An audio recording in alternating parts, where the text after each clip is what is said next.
Hello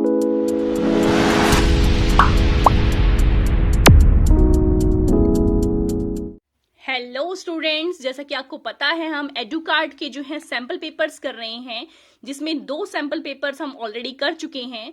अगर आपने वो वीडियो अभी तक नहीं देखी है तो डिस्क्रिप्शन बॉक्स में मैं उसका लिंक डाल दूंगी, जहां से जाके आप उनको देख सकते हैं। और इसी के साथ साथ जो क्वेश्चंस मैं कराती हूँ स्टूडेंट्स, उनकी पीडीएफ जो है आप डिस्क्रिप्शन बॉक्स में अगर जाके देखोगे तो वहां अवेलेबल होती है, वहां से आप डाउनलोड कर सकते हो। तो आज हम करने वाले हैं सैंपल पेपर नंबर 3 का ए सेक्शन। तो चलिए स्टूडेंट्स, देर ना करते हुए स्टार्ट करते हैं। तो देखिए स्क्रीन पर फर्स्ट क्वेश्चन क्या है students, which of the following does not directly react with oxygen. अब आपको पता है स्टूडेंट्स, इन सब में से जो है प्लेटिनम ऑप्शन करेक्ट है, क्योंकि प्लेटिनम क्या होता है, हमारा इनर्ट मेटल होता है, तो ये रिएक्ट नहीं करेगा ऑक्सीजन के साथ। नेक्स्ट क्वेश्चन है students, example of network covalent solid is. अब ये हम पहले ही कर चुके हैं, इसका आंसर क्या है, डायमंड। आई थिंक ये सीबीएसई के सैंपल पेपर में था, तो ये क्वेश्चन हम कर चुके हैं। तो डायमंड है एक network covalent solid. Next question है students, the value of van't factor for K2SO4 NaCl and KCl is. तो इन सब के लिए वेंटो फैक्टर की वैल्यू पूछी है, तो देखिए हम निकाल कर देखते हैं। देखिए K2SO4 को जब आयनाइज करते हैं तो it gives 2K positive and it gives SO4 2 negative ion 1। So it means इसके कितने आयन्स प्रोड्यूस हो रहे हैं, 2 + 1 दैट इज 3। अब यही केस अगर हम बात करें NaCl और KCl के केस में, तो NaCl it gives Na positive plus Cl negative, तो ये 1 आयन है, तो कितने टोटल आयन्स हो गए, 2 हो गए। और अगर हम KCl का केस देखें तो KCl के केस में क्या है, it again contains K positive and Cl negative, तो अगेन 2 आयन। सो इसका करेक्ट आंसर क्या हो जाएगा स्टूडेंट्स, बी ऑप्शन 3 2 2। तो option number B is the correct answer. Now coming to the fourth question, for a crystal having face centred cubic lattice atom A occupies the corner position.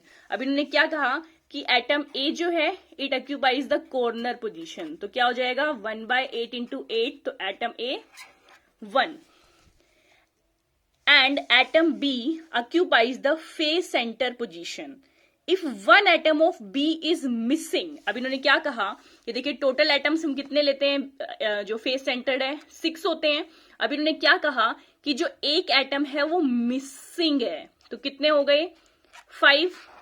और अभी कितना portion होता है इनका, 5 × 1/2, तो कितना हो गया 5/2। तो यहां से अगर फॉर्मूला आप कैलकुलेट करेंगे तो क्या बन जाएगा, A1 B 5/2। अब यहां से आपने क्या किया, इस इक्वेशन को 2 से मल्टीप्लाई कर देंगे, तो 2 से मल्टीप्लाई करने पर क्या हो जाएगा, A2 B 5। तो इसका करेक्ट आंसर क्या हो जाएगा स्टूडेंट्स, A2 B5। तो इट मींस यहां पर ऑप्शंस में यहां गड़बड़ है बेटा, ये जो सी ऑप्शन है this is A2 B5, correct कर लेना इसे पीडीएफ में, तो A2 B5 है, तो इसका करेक्ट आंसर हो गया सी। नेक्स्ट क्वेश्चन देखिए students, among the following which compound has lowest boiling point. तो आप लोगों को स्टूडेंट्स पता है कि जो हमारे टर्शरी एल्काइल ब्रोमाइड्स होते हैं they have lowest boiling point. तो इसमें यहां पर देखिए टर्शरी कौन सा है, ऑप्शन ए और बी नहीं है। Now coming to the option C and D, yes you can see here this is your tertiary butyl bromide, तो ये जो है आंसर यहां से करेक्ट हो गया, option number D is the correct answer. Now next question is question number 6, in an alkaline medium glycine predominantly exist as an. अब आपको स्टूडेंट्स पता है हमारा जो ग्लाइसिन होता है उसका क्या फॉर्मूला होता है, this is NH2 positive CH2 COO negative. तो एल्कलाइन मीडियम का क्या मतलब है, हमने इसके साथ ले लिया OH नेगेटिव आयंस। तो OH नेगेटिव आयंस लेने के बाद यहां पर क्या हुआ, इसके पास बच गए electrons, then CH2 and then there will be formation of COO negative ions और वाटर क्या हो जाएगा, रिलीज हो जाएगा। तो नेगेटिव आयन का क्या मतलब है, यहां पर जो है ग्लाइसिन किस फॉर्म में एग्जिस्ट कर रहा है, it is existing in the form of anion. तो option number C is the correct answer. Now coming to the question number 7, what product is obtained when the given ether reacts with cold HI। अब देखिए cold HI के साथ जब इसकी reaction करेंगे तो यहां से बॉन्ड ब्रेकडाउन होती है, इसके पास आ जाता है H और इसके पास आ जाता है I, तो हमें ये दोनों कंपाउंड्स मिलते हैं। तो यहां पर देखिए फर्स्ट ऑप्शन में OH है एंड देन CH2I है, ये तो हमें मिलते ही नहीं। तो यहां पर कौन सा ऑप्शन करेक्ट हो गया स्टूडेंट, 7th का आंसर हो गया C, that is mixture of 1 and 2 is obtained. Now coming to the question number 8, SO2 react with Cl2 in presence of sunlight to form। तो देखिए जब SO2 Cl2 के साथ रिएक्ट करता है इन प्रेजेंस ऑफ लाइट तो क्या बनता है, SO2 Cl2। अब इसे देखिए थाइनिल क्लोराइड भी कहते हैं और इसके लिए एक वर्ड यूज करते हैं हम सल्फ्यूरिल क्लोराइड। तो ये क्या हो जाएगा, ऑप्शन नंबर ए करेक्ट हो जाएगा, दैट इज सल्फ्यूरिल क्लोराइड। और कई जगह आपको स्टूडेंट स्पेलिंग SULFURYL भी मिल सकती है, तो वो भी करेक्ट है, sulphuryl chloride, that is SO2Cl2। Now coming to the next question, question number 9, acid catalyze hydration of alkenes except ethene leads to the formation of। अब जब हम एसिड कैटेलाइज रिएक्शन करते हैं तो हमें यहां पर क्या मिलता है स्टूडेंट्स, जब भी हम एसिड कैटेलाइज हाइड्रेशन इथीन की करते हैं तो हमें मिलता है प्राइमरी एल्कोहल। अगर इथीन की बात करें, यहां पर जैसे एक्सेप्शनल केस गया है इथीन, तो इथीन हमें प्राइमरी एल्कोहल देता है। इसके अलावा जितने भी एल्कीन हमारे हैं वो हमें देते हैं सेकेंडरी और टर्शरी एल्कोहल। तो इसका करेक्ट आंसर क्या हो जाएगा students, the correct answer will be B, secondary and tertiary alcohol. Now coming to the question number 10, among the given crystal which is a covalent crystal. तो ये आप सभी को पता ही है, क्वार्ट्ज हम पढ़ते हैं, तो ये हमारा क्या है, एक कोवेलेंट क्रिस्टल है। नेक्स्ट क्वेश्चन है question number 11, what type of reaction is involved in the reaction of CH2 CH CH3 plus HBr। तो यहां पर जो रिएक्शन होती है तो आपको बताना है कि किस टाइप की रिएक्शन होती है। तो आप सभी को पता है जो एल्कीन्स होते हैं ये हाइड्रोजन हैलाइड्स के साथ इलेक्ट्रोफिलिक एडिशन रिएक्शन देते हैं। तो इसका करेक्ट आंसर क्या हो जाएगा, C, electrophilic addition reaction. Now coming to the question number 12,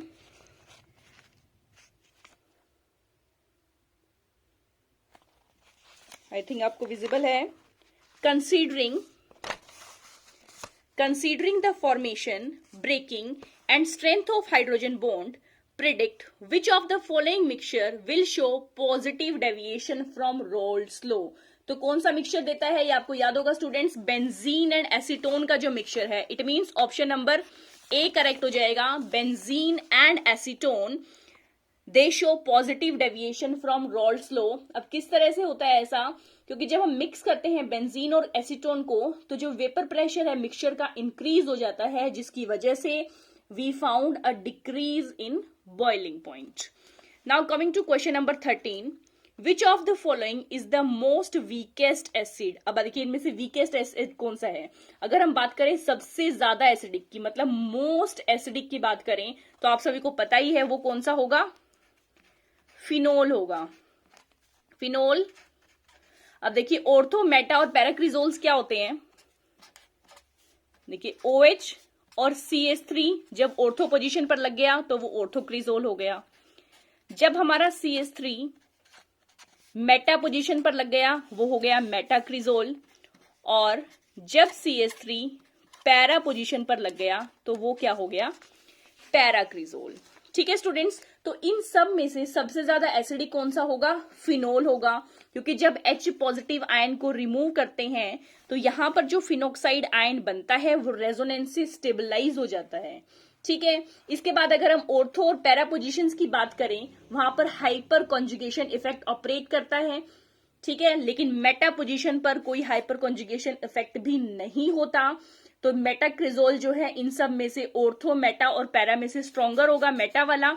अब बात करें ऑर्थो और पैरा वाले की, तो इन केस में कौन सा ज्यादा स्ट्रॉन्गर हो जाएगा, आप सभी को पता है ऑर्थोक्रिजोल जो है वीक एसिड होगा और जो पैरा वाला है वो इससे स्ट्रॉन्ग होगा।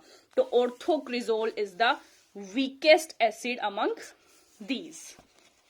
Now coming to the question number 14, the least acidic among HClO, HBRO and HIO is। अब आपको पता है जो एसिडिक स्ट्रेंथ होती है ऑक्सो एसिड की, और जो हेलोजन के ऑक्सो एसिड होते हैं, हम स्पेशली यहाँ पर हेलोजेंस के ऑक्सो एसिड दे रखे हैं, तो वो डिपेंड करती है जिनकी ऑक्सीडेशन नंबर बराबर है। इन सब में आप देखोगे कि ऑक्सीडेशन नंबर इक्वल है, एक ही ग्रुप के हैं सारे, तो वो जो है डिक्रीज करती है with increase in atomic number. जैसे जैसे एटॉमिक नंबर इंक्रीज होगा एसिडिक स्ट्रेंथ क्या करेगी, डिक्रीज करेगी। तो इट मीन सबसे ज्यादा जो लीस्ट एसिडिक है वो कौन सा हो जाएगा, दैट विल बी HIO। तो करेक्ट आंसर क्या हो जाएगा 14 का, A, HIO। Now coming to the question number 15, ये क्वेश्चन पहले भी आया है। In globular protein polypeptide chains are arranged as coil, बिल्कुल सही है। स्फेरिकल इन शेप भी होता है और वाटर सोल्यूबल भी होते हैं। तो इसका करेक्ट आंसर क्या हो जाएगा, D, all of these. Now coming to the question number 16, what will be the major product when two bromopentane is treated with alcoholic KOH। देखिए इस टाइप की रिएक्शन हमने पहले भी की है। तो देखिए हम स्ट्रक्चर बनाते हैं 2-ब्रोमोपेंटेन का।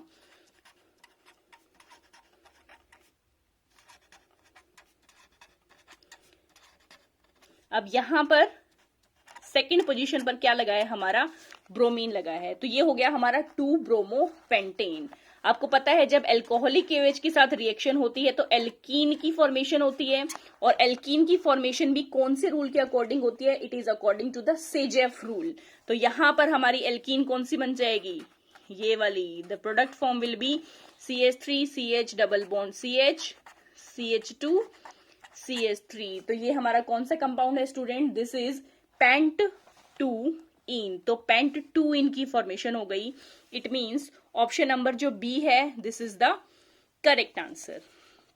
Now coming to the question number 17, name the process of converting alkyl halides into alcohol.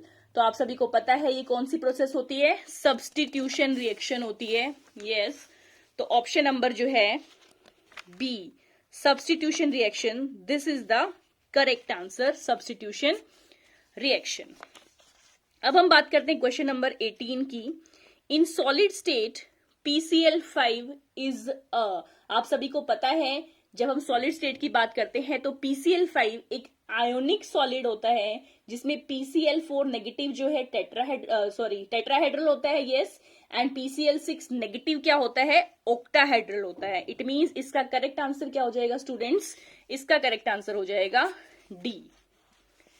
ना क्वेश्चन नंबर 19, ये क्वेश्चन भी रिपीटेड है। The value of Kb depends on, किस पर डिपेंड करती है Kb की वैल्यू, नेचर ऑफ सॉल्वेंट पर डिपेंड करती है। तो ऑप्शन नंबर A करेक्ट हो गया। Now coming to the question number 20, which of the following bond is the strongest.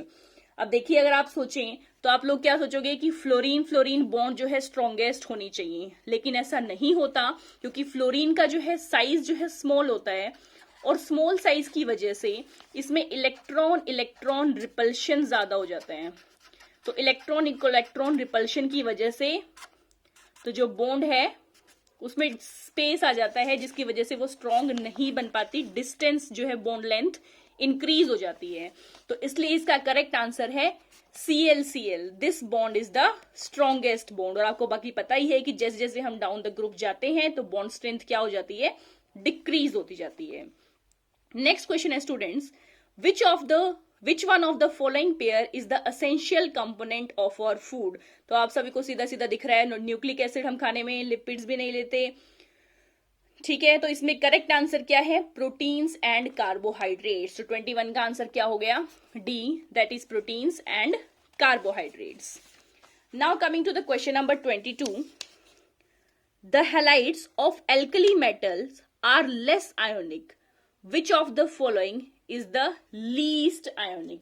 अब इनमें से आपसे पूछा है कि सबसे कम आयोनिक कौन सा होगा, तो जो Mi है वो सबसे कम आयोनिक होगा, that will be the least ionic, क्योंकि मेटल जो होते हैं जिनमें एक से ज्यादा ऑक्सीडेशन स्टेट होती है, वो जो एक से ज्यादा ऑक्सीडेशन स्टेट में एग्जिस्ट करते हैं, तो जिस हैलाइड की ऑक्सीडेशन स्टेट ज्यादा होगी वो उतना ज्यादा क्या होता है, कोवेलेंट होता है।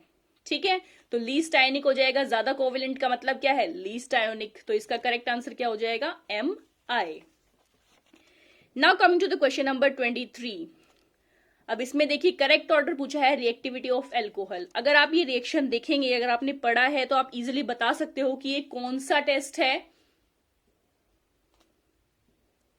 This test is Lucas test students. आप लोगों ने पढ़ा होगा, इसे हम डिफ्रेंशिएट करने के लिए यूज करते हैं जब हमें प्राइमरी, सेकेंडरी, टर्शरी एल्कोहल्स को हम डिफ्रेंशिएट करते हैं। तो इस केस में क्या होता है, आप लोगों को ऑर्डर पता है, जो टर्शरी एल्कोहल होते हैं वो ज्यादा रिएक्टिव होते हैं, then secondary and then primary. तो इसका करेक्ट आंसर क्या हो जाएगा स्टूडेंट्स, C। ठीक है, 23 का करेक्ट आंसर हो गया C। Tertiary is greater than secondary is greater than primary. Now coming to the question number 24। In which of the following SS bond is not present. तो इनके स्ट्रक्चर्स इसके लिए आपको आने चाहिए स्टूडेंट्स। देखिए सबसे पहले अगर हम देखें S2O4 2 नेगेटिव का, तो S2O4 2 नेगेटिव का स्ट्रक्चर कैसा होता है स्टूडेंट्स, यहां पर SS बॉन्ड प्रेजेंट होती है। देखिए S2O4 मतलब 4 ऑक्सीजन अटैच्ड हैं और 2 नेगेटिव हो गए, दोनों ऑक्सीजन के चार्ज। तो ये हो गया हमारा S2O4 2 नेगेटिव। नेक्स्ट आपसे पूछा है S2O5 2 नेगेटिव। अब S2O5 2 नेगेटिव का स्ट्रक्चर कैसा होता है स्टूडेंट्स, S2O5 2 नेगेटिव का स्ट्रक्चर अगर हम देखें तो यहां पर सल्फर सल्फर बॉन्ड प्रेजेंट होती है, देन ऑक्सीजन प्रेजेंट है, यहां पर भी 4 ऑक्सीजन हो गई। अब एक और ऑक्सीजन जो है जुड़ी होती है वो हमारे इस कार्बन के सल्फर के साथ जुड़ी होती है। तो ये क्या हो गया, S2O5 2 नेगेटिव।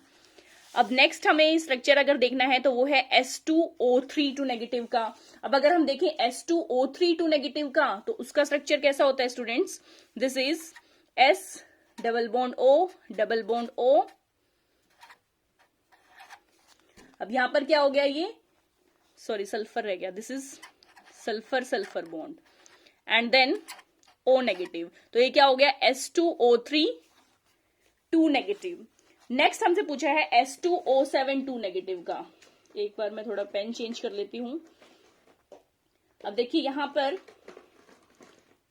S2O7 2 नेगेटिव का स्ट्रक्चर अगर आप देखोगे तो इस स्ट्रक्चर में यहां पर सल्फर और सल्फर के बीच में एक ऑक्सीजन प्रेजेंट होता है। ऑल्दो यहां पर O नेगेटिव है, लेकिन direct sulphur sulphur bond present नहीं होती। तो ये इसका आंसर क्या हो गया, जहां पर जो है सल्फर सल्फर बॉन्ड प्रेजेंट नहीं होती, इसका करेक्ट आंसर हो गया students D S2O7 2 negative. Now coming to the question number 25। Which of the following factors do not affect the conductivity of solution? अब इनमें आपने पढ़े होंगे नेचर ऑफ इलेक्ट्रोलाइट की अगर हम बात करें तो स्ट्रॉन्ग इलेक्ट्रोलाइट जैसे कि KNO3, KCl, NaOH, they are completely ionized in aqueous solution, so they have high value of conductivity। लेकिन जो वीक इलेक्ट्रोलाइट होंगे उनकी क्या होती है, लोअर वैल्यू होती है कंडक्टिविटी की। इट मीन्स इस पर डिपेंड करता है। नेक्स्ट अगर हम बात करें कंसंट्रेशन ऑफ द सॉल्यूशन, तो अगर स्ट्रॉन्ग इलेक्ट्रोलाइट की कंसंट्रेशन ज्यादा है तो उसके अंदर इंटर आयोनिक अट्रैक्शन ज्यादा होंगी, जिसकी वजह से आयंस की स्पीड क्या हो जाएगी, कम हो जाएगी और कंडक्टिविटी क्या हो जाएगी, डिक्रीज हो जाएगी।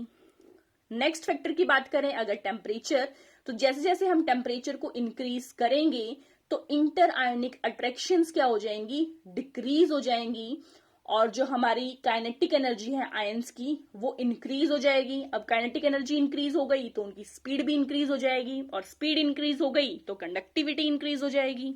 ठीक है स्टूडेंट्स, लेकिन प्रेशर पर हमारी कंडक्टिविटी डिपेंड नहीं करती। तो इसका करेक्ट आंसर क्या हो जाएगा, D प्रेशर। तो ठीक है student, that's all about the section A of our third sample paper. अब जो है मंडे को होगी नेक्स्ट क्लास, तो उसमें मैं अपलोड करूंगी इसके बी और सी पार्ट को, फिर हमारे 3 सैंपल पेपर्स कंप्लीट हो जाएंगे। तो तब तक के लिए student stay safe, all the best to all of you, thank you so much.